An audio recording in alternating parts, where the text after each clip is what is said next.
This is the ORU Baseball Coaches Show, powered by Playfly. Get the inside scoop and unique perspective from the winningest coach in program history, Ryan Fulmer. Now, here's your host, the voice of the Golden Eagles, Connor Clark.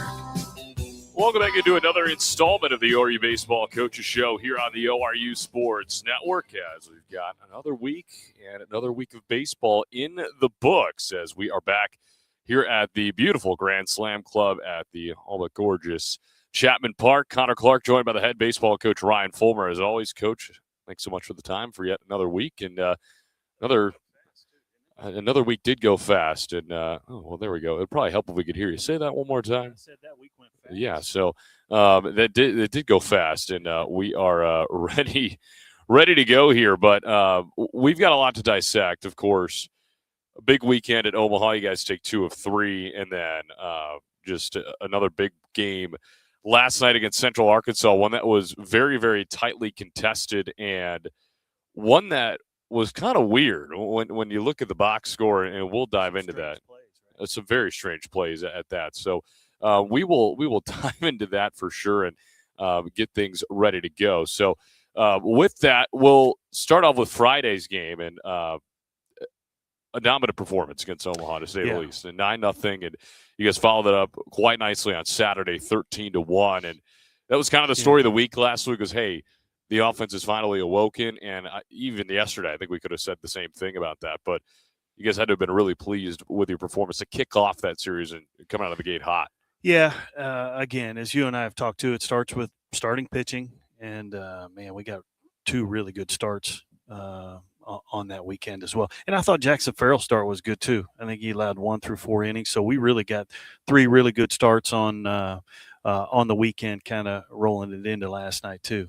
And I thought Brendan Asher last night was good too. I think his line was 1 earned run and 4 1/3 or whatever that looked like. But again, I think it starts with starting pitching, and ours has been very, very good. I think Easton Teal, man, just does what he does, gives us a chance to win. Nathan Love, kind of the same thing.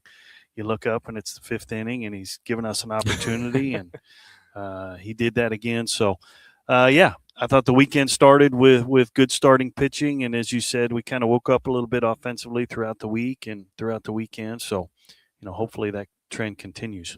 Yeah, Easton Teal, he was dubbed Summit League Pitcher of the Week again for 7 innings. How many times is that? I think it's his third this year already, which is remarkable. And a guy who's putting together one of the best campaigns. We've only been through 5 conference weekends. I know. So, yeah, I mean, he's been balling out right now, and he's the league leader in ERA. And you guys saw the second league leader in ERA on that Sunday with Sam Beck in Omaha. Yeah. And when I was going through the numbers, too, and this kind of gives you an idea of how good Easton Teal has been this year. You're going through the numbers.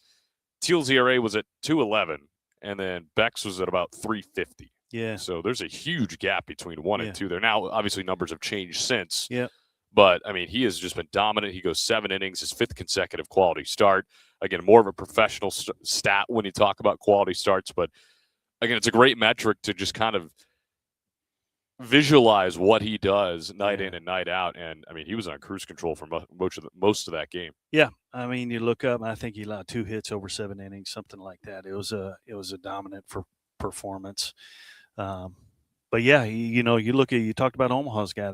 Their 3 starters I thought did a really good job. Those 3 really good starters, and Beck was on Sunday, and his breaking ball was really, really good on Sunday, and he was commanding it really, really well. So, man, it's good to see those kind of arms, because we know late in the year we're going to have to beat those kind of people. So good test. Now, starting fast has been something that you guys, maybe in that first 20-game segment, if you will, wasn't your MO, but over the last week and a half or so, it really has. I mean, you guys have scored in a lot of first innings, and it's been a long ball a lot of the time, too, in that first inning, too. So yeah, how much of a boost does that give your offense, too, going into the rest of the game? And, I mean, we saw it on Sunday. Eddie Homer's on the first pitch he sees of that ball game, too, to really kind of set that tone. And it feels like that's really created some good juju for you guys in those types of games. I'll have to go back and look, but one of the stats that we keep is being able to score first, and how important that is. I think the stat in college baseball right now is 70% of the time, or close to that 70% mark. If you score first, you're going to have an opportunity to win.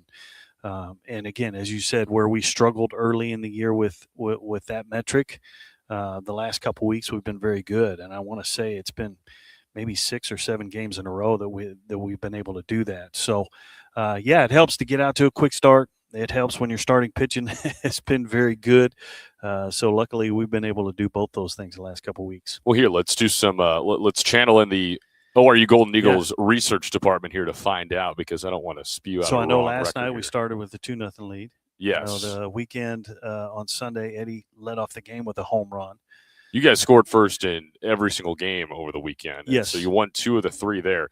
So when you score first this season, let's see, you're 2-1 since this came out. So you guys are 13-5 when you score first. And when you score in the first inning, you are 11-2. Yeah. So very, very favorable numbers there. And when you break down the scoring by inning, it's been more the 6th, 7th, and 8th. But now, I mean, first and second innings for you guys are some of your most productive now. Yeah, we've been better early in the games. But as you said, man, we've done a really good job once we get into the bullpen of really exposing some guys early in the game in the bullpen. So that 5th, 6th, 7th inning for us is very crucial. Got to try to get in the bullpen, and when you do get in there, man, you gotta come up with some big swings and do some damage. And again, we've been able to do that over the last couple of weeks, but that's something that has to continue. You know, it can't be short-lived. It can't be in short spurts. It's got to be trending in the right direction, and hopefully we're headed that way. Now we saw, I feel like the Vailele Conates we saw at the tail end of last year over the weekend at Omaha, and you just go down his numbers. It's a home run. He drives in a handful of RBIs. I believe he records 6 hits over the weekend as well. And he drove in 5 in the process, and it was just a relentless effort for him. He picks up 3 hits in the finale. I know it didn't end up going your guys' way in 12 innings, but he was a constant threat in that lineup, and somebody that Omaha, and of course they were paying attention to him going into this series, but especially down the stretch too. I mean, number 11 was anytime he steps into the batter's box, I mean, look out, something could really happen offensively. And he made some loud outs too. Mm-hmm. I mean, there were a couple really loud outs during the weekend too. I think, game 1, I think he was 5 for 5 and finding the barrel. Mm-hmm. So yeah, you can see him getting a little bit more comfortable. And I mean, the biggest thing for him is starting to get healthy. Right. You know, he came into the season a little bit banged up, and then he got hit in the face and got banged up, and then practice one day he gets a little bit banged up. So he has really been banged up over the course of the season. So to see him get healthy and start to settle in a little bit is a good sign. And him and Will Edmondson, I feel like, are the two that you can say, hey, you're starting to settle in post-injury, and Eddie's been swinging a really good bat. Had a really good game yesterday, too. Yeah.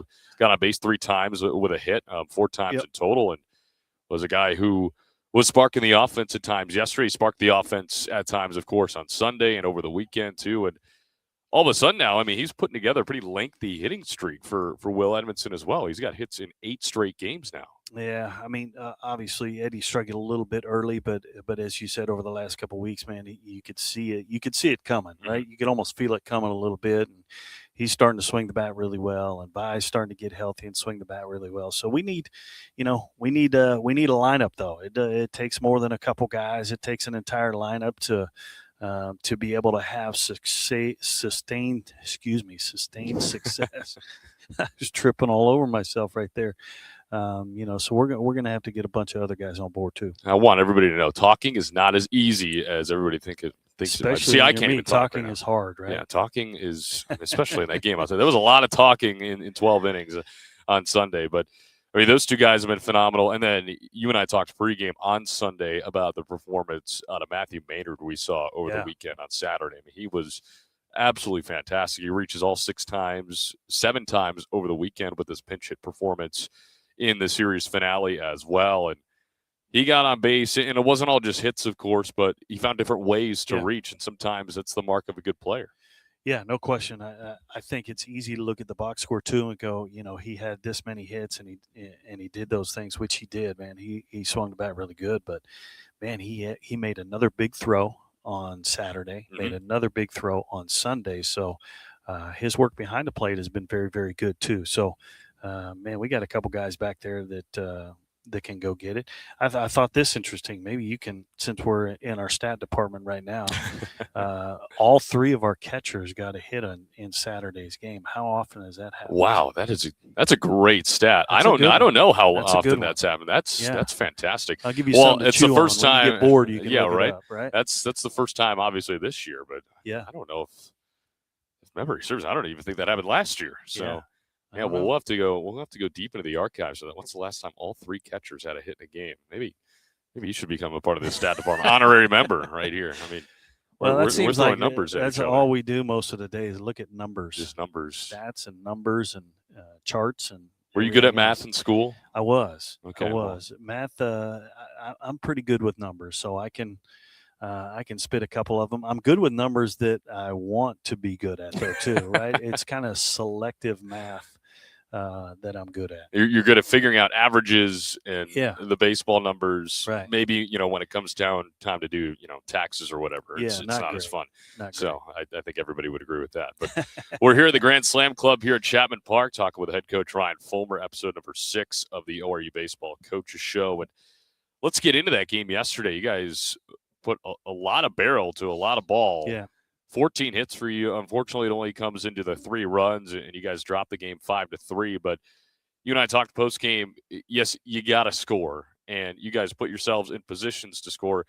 We didn't talk about it yesterday, but you guys also had 2 runs get thrown out at the plate too, which were some kind of interesting situations because I know there was a discussion of was the plate being blocked, was it not? How did Alexander hold on to the ball? We'll leave it at that, of course. Yes, of course. But it was pretty impressive to see what they were able to do defensively. But, again, you guys put the pressure on. It was just a matter of overcoming that mountaintop. Yeah. Man, you look back and you look at their pitching staff, too. We knew at the back end of the games, they have some guys at the back end of the games that are pretty good that we wanted to kind of stay away from, especially, if you're chasing a couple runs. So we knew we had to score early. We had to do some things early in the game to push some runs across because at the back end of the game they've been pretty good with a couple guys. So we pushed it a little bit early, and man, they made a couple good defensive plays. But you look back at those first 6 innings, we had 14 hits in the first 6 innings and only 3 runs. That was kind of the difference. Like we got it going. We made some good swings. And just couldn't score, right? A couple of those base hits we had to hold up at third base because, again, the way the wind's blowing yesterday, those outfielders are so shallow. It's tough to score. And you look at Keaton Campbell. You talked about the play at the plate, and Keaton tried to score on a short fly ball to center field, and the guy makes a play, right? And we felt like we had to take some chances with the way the field is playing and the conditions. Man, they just don't work sometimes, and that's how it goes. But we always talk about the wind aiding hits. We never talk about the wind aiding throws. Yeah. And I think yesterday was a prime example of that. No doubt about it. Again, you look at that fly ball is normally deep enough to score a guy, but the wind's blowing in, and as you said, so it's going to knock the ball down and help the outfielder on the backside of that. So kind of a double whammy exactly. there, right? So. Exactly. Well, and you mentioned, too, the start that you guys got out of Brendan Asher. I mean, he was really, really good, and I threw this number at you yesterday. Speaking of numbers, he threw 71% of his pitches for strikes. So it's not like he threw 20 pitches. He threw over 75. I mean, he was pounding the zone. He gets a career-high 8 strikeouts, and, of course, he ends up getting credited with the 3 runs because of the homer, but he leaves with just the 1 run earned, and a guy who just seemed in command the whole time. And sometimes you could tell confidence by body language. I think we saw that yesterday with Brendan. Yeah, felt like he had good stuff, and we talked about his outing before. He didn't feel like he had have great stuff, but he competed really well, and I thought he had a little bit of both last night. Yeah, and he kind of settled in, found the breaking ball for strikes, and as you said, when you kind of combine a couple of those things, it's a pretty good outing for him. So it's good to see him out there and start to get lengthened out a little bit into that starting role after coming off some arm issues from the fall. So he's starting to get back where he has that kind of length and can get deep into games. But make no mistake, he's going to be a big part of what we're about moving forward for sure. And that was his longest outing of the year, too, at 4 2/3. And I know it's kind of a slippery slope as a coach too when you try and ease somebody back into that starting role when they were excelling so much and they get hurt in the off season. And there's a whole other science to that I'm not even going to dive into. But how did you notice him, kind of moving along, saying, all right, we can ride with him for a little bit longer here? Yeah. And Wes does a great job with those guys that are coming back and making sure that we're really protecting them and taking care of them as best as possible. So to look at kind of what he's done and his scope of work as he started to kind of lengthen this thing out. We had a number in mind that we wanted to kind of get him close to, and once we got close to that number, like, hey, it's time to go get it. Would have loved for him to be able to finish that inning, but we're close to the number, and man, you want to get him out of there, and we were able to do that. So again, man, he's going to be a huge part of this pitching staff as we get to the back end of this conference season. So to see him get lengthened out is good. You guys, again, we'll go back to the offense here, but Edmondson's got 3 hits, Tanaka with 2, Connie Yates with 2, Combs with 2, Ellis with 2, and then you guys get a couple of pinch hitters in there as well. And a lot of multi-hit performances, obviously, and it was just good to see that consistent contact across the board. And I think another level of impressiveness to this is that you guys didn't do it all against one guy. It was against a plethora of arms that you had to face yesterday, and it was, pretty routine up until Alexander came in the last 2 innings. Sometimes that's a little bit difficult too, right? You don't get to see a starter, or you don't get to see a guy more than one time and really kind of settle into an at-bat or a game. Sometimes that becomes difficult. So again, especially early in the game, I thought our at-bats were really good. I think we're 61% quality at-bats for the game yesterday, which is a really good number.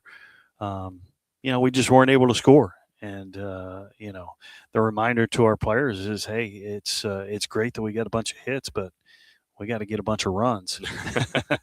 That's what really matters. And, that's what really matters on the scoreboard too. So, again, I know this, though. If we continue to do those kind of things, 61% quality at-bats, 14 hits, man, that's gonna equal runs at some point. So, we're gonna have our hands full this weekend. We got to do a good job this weekend on the road to be able to get that offense sustained. So, for people who don't know, including myself, to you and the coaching staff, what are the qualifications? What's the threshold in order for you to count it as a quality at bat? Well, I think the first couple things you look for, obviously, any kind of hit, any kind of walk, hit batter, but we're looking for hard contact.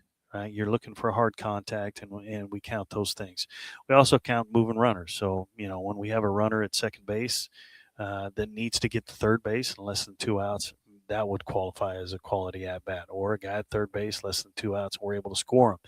That would qualify as an at-bat or quality at-bat. So, man, we're looking for really good contact. We're looking for being productive inside our offense, moving runners, walks, hit batters, those kind of things are what we're looking for. And as a group, as a team, we're looking at 55%. We need to be somewhere around that 55% mark to be a good offense on the year.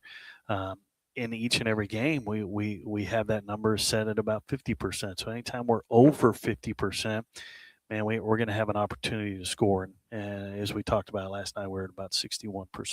Well, that's a pretty good percentage. I will say that was that will play most times than not. And back to the pitching staff, 2 guys throw: Brandon Sanford, Maddox Thornton with another really nice day, and Jack Hill with a really nice bounce back inning as well too. Yeah. I feel like we kind of needed to see that out of him. Not that it's baseball; you pitch so many times, you're going to have a hiccup every now and then. But he goes 9 pitches, 3 up, 3 down, and that was really, really impressive to see. Same thing with Cash Ferris; he puts together a really nice. Scoreless inning as well with a strikeout too. I thought both those guys at the back end were really good. Jack had a rough outing on Sunday, and we were talking about it. I said, well, it's about time he had a bad one. My gosh, he has been so good all year long, and man, a guy we obviously had the ultimate trust in, and he was good again last night. Very efficient, clean inning last night. And I thought Cash was good last night. I thought his stuff was really good last night. So, yeah, good to see those 2 guys at the back end of games. And they've been good all year. Our bullpen has been really good all year. So, when you look at Sunday's game and kind of the way it went, I mean, it went how it went. But our bullpen's been really good, and we really trust those guys. And we go back to, and I hate to go back to Sunday's game, but when we're talking about Sunday's game, for me, it came down to the 12th inning. We go bases loaded, nobody out, Right.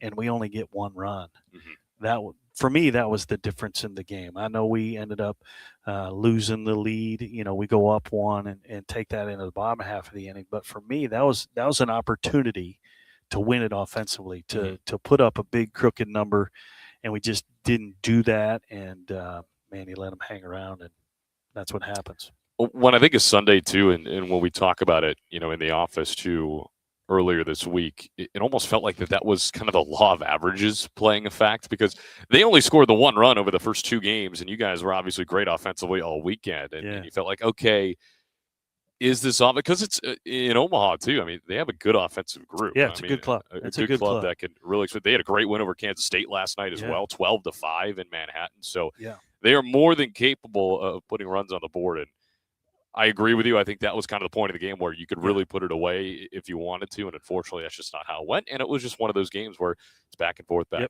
whole time, and it's I don't think anybody's ever gone undefeated in the history of the Summit League in baseball, so it was probably not going to happen at some point. So that was a great game to be part of, though, from an entertainment standpoint as well. It was entertaining. It was quite entertaining. It was entertaining. We'll say that. I get to reap the benefets more than you do in that department, a lot probably. More. That's why my hair's real gray. You see? But hey, I'd still care if we win or lose. So don't get that lost in the grand scheme of things. So we'll get you out of here in the next couple of minutes as we're chatting with head coach Ryan Fulmer here, episode number 6 of the ORU Baseball Coaches Show. We usually close with some national topics. We'll do so again here today. First of all, it's Jackie Robinson Day, so big day in baseball history. So happy Jackie Robinson Day. Everybody will be wearing number 42, of course, across the major leagues here today. And that's obviously a big storyline every single year and a big, turning point in the history of the league. And it's obviously something that is carried on throughout every single year. And I feel like it's a topic, especially that a lot of young players are very, very well educated in. What a cool tradition, too. To see this day where everybody wears number 42, I think is an extremely cool tradition. And, hopefully at some point that kind of filters down into college baseball. We can do something like that. Yeah, that'd be cool. I'm sure the athletic directors wouldn't like that extra cost every year, but but maybe we could get Nike to work something out to be able to do that at some point. But, yeah, very cool tradition to be able to see. So my other national topic for you is the new City Connects came out for the MLB. Okay. And I don't know how much of a uniform guy you are. I like uniforms. I mean, I'm a uniform nerd. Well, let me oh, man. I'll start by saying this. When you said City Connects, I didn't even know what that meant. Okay, well, that gives me a baseline of what we're working with here. Yeah, until you went to the uniform thing. So, man, I am not a uniform kind of guy. Okay, well, then I'll ask you this before I get any deeper. Have you seen them? Do you know what I'm talking about? I know what you're talking about. I do. Okay. I do. So out of the new ones that have come out, because I know, we saw a picture of Jose Trevino rocking one of them. Yeah. With the Reds, the all red look.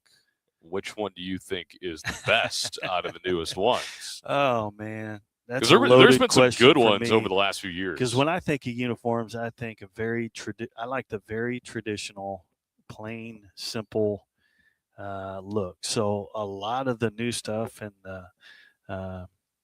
and these concepts kind of they miss on me. So I am the worst person possible to probably ask that question.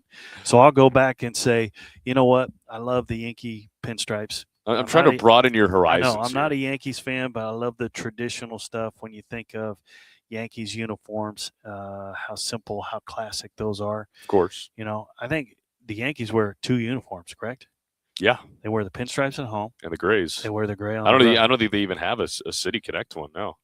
I don't know if they're even allowed to, that's honestly. What I'm saying. I'm not even a Yankees fan, but that's kind of where my mind goes with uniforms. I like the simple. I like the traditional. So a lot of these new concepts are kind of missed on me. So I don't have a real good answer for your question, Connor. Okay. We'll go with Jose's. I mean, well, yeah, I guess that's a fair answer. We'll all just red go with look. Jose. We'll go with the all red Cincinnati look. I'm a huge fan of the new Braves. It's kind of a mix of like new school, old school, powder blue design, but it's got the old Atlanta like 80s font on it, and those are pretty sweet. Those are different. See, when I think of powdered blue too, and we have a baby blue uniform as well. My mind automatically goes to there's only a couple teams that could wear it. You think of the Cardinals, the traditional Cardinals look in the baby blues. Back in the 80s when they had Vince Coleman, Willie McGee, Terry Pendleton, that's where my mind goes. It goes to the Kansas City Royals. Yes. And some of their baby blue uniforms. And for me, being a guy from Pennsylvania, is the Philadelphia Philly uniforms. Yes. That are very traditional baby blues. So there's a couple teams in my mind that look good in the baby blues too. And those would be the three for me. It hurts me to say because, again, Cubs fan here. Yeah. But I think the Cardinals baby blues are probably the best. It's pretty good. I think in order for your and I do like the Royals baby blue a lot. Don't get me wrong. But I think if you're going to make the baby blue pop, having red in your scheme is almost essential because it just brings it out that much more. Like the Phillies, like they've worn it a lot in recent memory too. Yeah. And it looks fantastic. And this new Atlanta one has a little bit of red in it.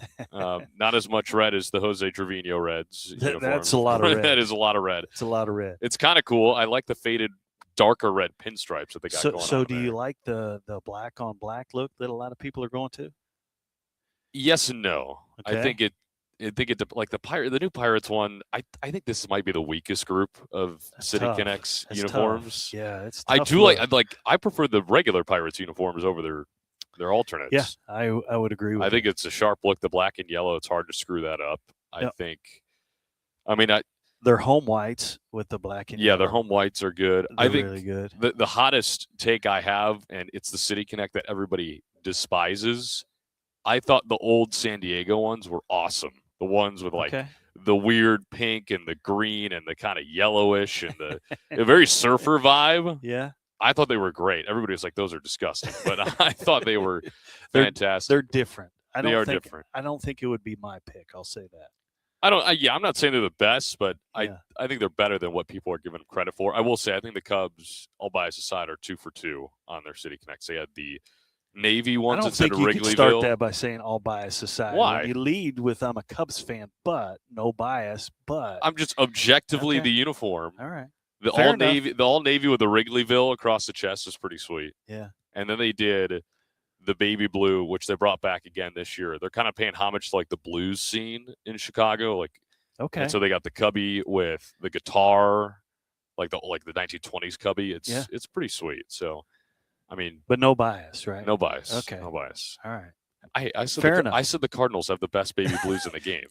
And that's tough for a Cubs fan. I feel to like say. that's got to warrant something. That would be all bias aside. Now, all bias included, I think the new Brewers City Connects jerseys are terrible. So I haven't seen those yet. I'm not a big fan. I don't know why they got rid of the other ones. But is it wrong of me to say that I may or may not dislike the Brewers more than the Cardinals? Oh, that's not wrong of you to say. Okay. Yeah. I feel like that's more the new school rivalry. I mean, it's closer than St. Louis. It's true. It's true. So. I mean, it's Wrigley North. Yeah. Everybody can just drive up there. But, that's right. Well, I appreciate your takes on uniforms, even though you're I'm not a traditionalist guy. Yeah. So, but hey, it's always fun to talk about. And maybe next year we can get the 42s on the jerseys now that you brought up the idea. But as always, Coach, thanks so much for the time. Great to talk with you again. And we'll recap another busy weekend for your squad on the road up in South Dakota State in Brookings this weekend, back in Summit League Conference competition. So that's head coach Ryan Fulmer. My name's Connor Clark. This has been another edition of the ORU Baseball Coach Show. We hope to join you next week on episode number 7. We hope to join you this weekend for another weekend of Summit League Baseball. But until then, enjoy the rest of your week. Thanks for spending your lunch hour with us. This has been the ORU Baseball Coaches Show on the ORU Sports Network.